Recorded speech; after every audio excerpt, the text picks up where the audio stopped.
कभी हार के देखो नैना, उसका अपना एक अलग ही मजा है। मैं कैंप इंस्पेक्टर को कंप्लेंट करूंगी। ये स्कूल नहीं है नैना। सुनो, तुम तो बहुत ही अमीर निकले यार। मेरी बहन के साथ भाग जाओ ना, हम सबकी लाइफ सेट हो जाएगी।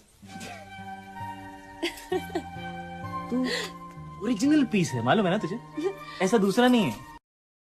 क्यों रे झींगे, अब तू आया ना मेरे नेट में, अब देख मैं कैसे तेरे चिल्का निकलती है। माफ करना, गलती हो गई मौसी। मौसी? 19 साल की लड़की को मौसी बुलाता है? मैं तेरी माँ की बहन लगती है क्या? तेरे को तो हवलदार। किधर है हवलदार, किधर? ज्यादा चिल्लाओ मत, एक रपटा दूंगा ना सारा जोर निकल जाएगा। रपटा? हाय, कितना रोमांटिक वर्ड है, मैंने पहली बार सुना है। तुमने कहाँ से सीखा ये रपटा? साले सुअर की औलाद, तुझे क्या लगा तू मुझे छोड़ देगा तो मैं जिंदगी भर तड़पती रहूंगी?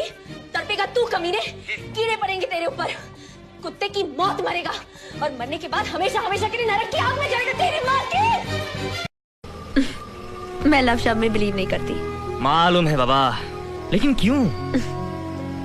इश्क मोहब्बत करने वाले लोग तो निकम्मे होते हैं, फिल्मी लगते हैं।